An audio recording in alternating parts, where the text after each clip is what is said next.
Le risque nucléaire, radiologique, biologique, chimique peut intervenir à n'importe quel moment et à n'importe quel endroit. Bien que le phénomène ne soit pas alarmant au Bénin, les menaces sont bien réelles et il faut prendre des précautions. Les risques, ils sont là. Nous les connaissons mal. En fait, c'est un genre de risque que je pourrais qualifier d'invisible, qu'on ne voit pas.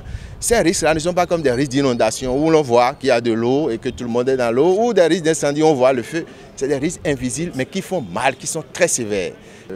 Il y a différents acteurs qui sont présents.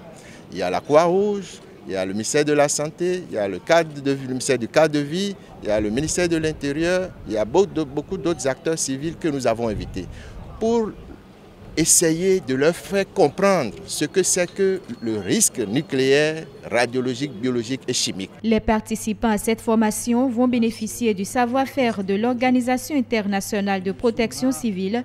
Ils vont prendre connaissance des techniques et stratégies d'intervention en cas de survenance de catastrophe.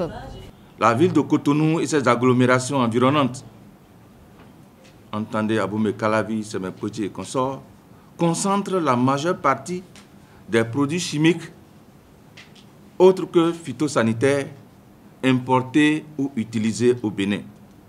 C'est pourquoi la présente formation sur la gestion des risques NRBC vient à point nommé pour permettre aux participants de se familiariser non seulement avec le concept de risque NRBC, mais aussi d'être outillés pour aller au secours des victimes en cas d'attaque ou d'explosion au nucléaire, biologique, radiologique et chimique.